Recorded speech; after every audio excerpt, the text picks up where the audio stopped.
नमस्कार दोस्तों। पग घुंघरू बांध मीरा नाची। तो हमने मीराबाई के जीवन पर ये वीडियो सीरीज है। इसकी 4 या 5 वीडियो आएंगी लगातार, भाग 1, भाग 2, भाग 3, भाग 4 के नाम से। तो इसमें मीरा जी के बारे में, उनके प्रेम के बारे में, उनकी भक्ति के बारे में पूरा जो है अनुभव है, जो रिसर्च है, वह बताया जाएगा। तो चलिए शुरू करते हैं मित्रों। आओ प्रेम की एक झील में नौका विहार करें, और झील ऐसी कि मनुष्य के इतिहास में दूसरी नहीं है जैसी झील मीरा है। मानसरोवर भी उतना स्वच्छ नहीं, और हंसों की ही गति हो सकेगी मीरा की इस झील में। हंस बनो तो ही उतर सकोगे इस झील में। हंस न बने तो उतर न पाओगे। हंस बनने का अर्थ है कि मोतियों की पहचान आंखों में हो, मोती की आकांक्षा आपके हृदय में हो। हंसा तो मोती चुगह, कुछ और से राजी मत हो जाना, कण से राजी मत हो जाना। जो कण से राजी हो गया वह विराट को पाने में असमर्थ हो जाता है। नदी नालों का पानी पीने वाला, जो नदी नालों के पानी से तृप्त हो जाता है, वह मानसरोवर तक कभी पहुंच नहीं पाता, जरूरत ही नहीं रह जाती। मीरा की इस झील में मैं तुम्हें निमंत्रण देता हूँ। मीरा नाव बन सकती है। मीरा के शब्द तुम्हें डूबने से बचा सकते हैं। उसके सहारे उस पार तुम जा सकते हो। मीरा तीर्थकर है। उसका शास्त्र प्रेम का शास्त्र है। शायद शास्त्र कहना भी ठीक नहीं। नारद ने भक्ति शास्त्र कहे, वह शास्त्र है। वहाँ तर्क है, व्यवस्था है, सूत्रबद्धता है, वहाँ भक्ति का दर्शन है। लेकिन मीरा तो स्वयं एक भक्ति है। तुम उसे रेखाबद्ध तर्क न पाओगे। रेखाबद्ध तर्क वहाँ है ही नहीं। वहाँ तो हृदय में कौंधती हुई बिजली है। जो अपने आशियाने जलाने को तैयार होंगे, उनका ही संबंध इस मीरा से जुड़ पाएगा। प्रेम से संबंध उन्हीं का जुड़ता है जो सोच विचार को खोने को तैयार हों, जो सिर को गंवाने में उत्सुक हों। उस मूल्य को जो नहीं चुका सकता, वह सोचे भक्ति के संबंध में, विचारे लेकिन भगत नहीं हो सकता। तो मीरा के शास्त्र को शास्त्र कहना भी ठीक नहीं। शास्त्र कम है, संगीत ज्यादा है। लेकिन संगीत ही केवल भक्ति का शास्त्र हो सकता है। जैसे तर्क ज्ञान का शास्त्र बनता है, वैसे ही संगीत भक्ति का शास्त्र बनता है। जैसे गणित का आधार है ज्ञान, वैसे ही काव्य आधार है भक्ति का।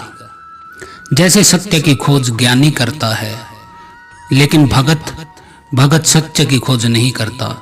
भगत तो सौंदर्य की खोज करता है। भगत के लिए सौंदर्य ही सत्य है। ज्ञानी कहता है सत्य सुंदर है, और भगत क्या कहता है? भगत कहता है सौंदर्य ही सत्य है। वैज्ञानिक कहते हैं कि मनुष्य का जो मस्तिष्क है वह 2 हिस्सों में विभाजित है। एक बाईं तरफ का हिस्सा जो सोच विचार करता है, गणित है, तर्क है, नियम है, वहाँ सब श्रृंखलाबद्ध है। और दाईं तरफ का जो हिस्सा है वह भाव का है। वहाँ अनुभूति है, संगीत की चोट पड़ती है। वहाँ तर्क का कोई प्रभाव नहीं होता। वहाँ लयबद्धता पहुँचती है। वहाँ नृत्य पहुँच जाता है, सिद्धांत नहीं पहुँचते। स्त्री दाएं की तरफ मस्जिद से जीती है, पुरुष बाएं तरफ के मस्जिद से जीता है। इसलिए स्त्री पुरुष के बीच बात भी मुश्किल होती है। कोई मेल नहीं बैठता दिखता। पुरुष कुछ कहता है, स्त्री कुछ कहती है। पुरुष और ढंग से सोचता है, स्त्री और ढंग से सोचती है। उनके सोचने की प्रक्रियाएं अलग हैं। स्त्री विधिवत नहीं सोचती, सीधी छलांग लगाती है, निष्कर्षों पर पहुंच जाती है। पुरुष निष्कर्ष पर नहीं पहुंचता, विधियों से गुजरता है, क्रमबद्ध एक एक कदम।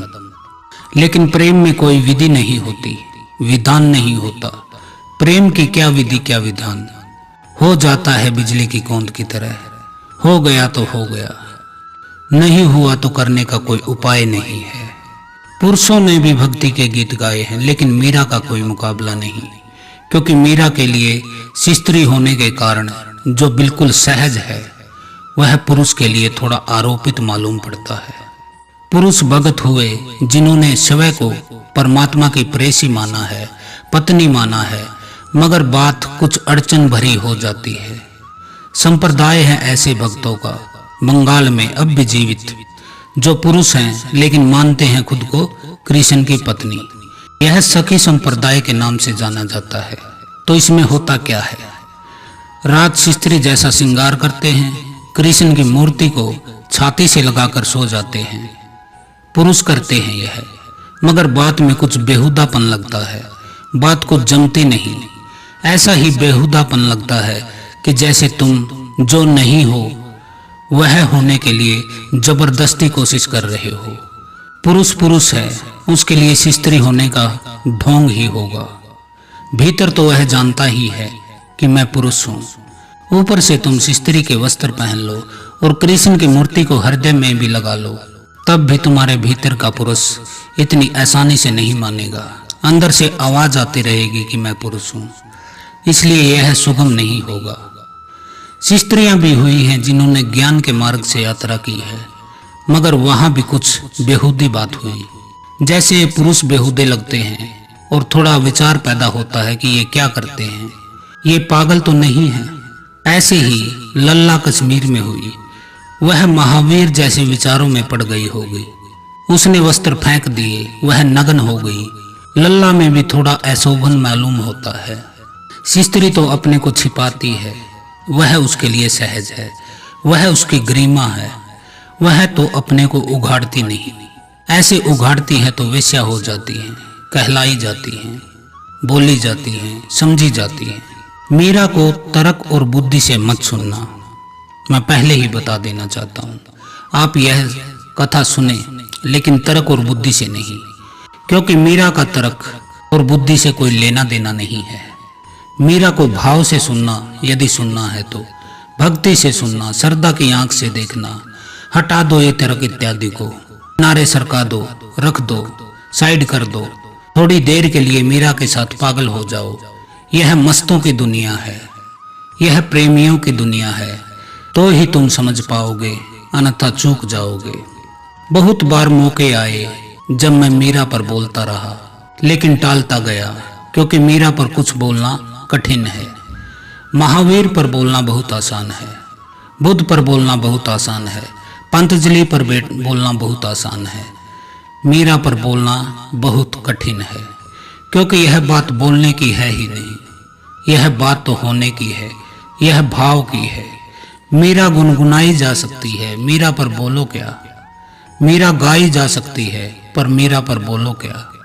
मीरा नाची जा सकती है, पर मीरा पर बोलो क्या।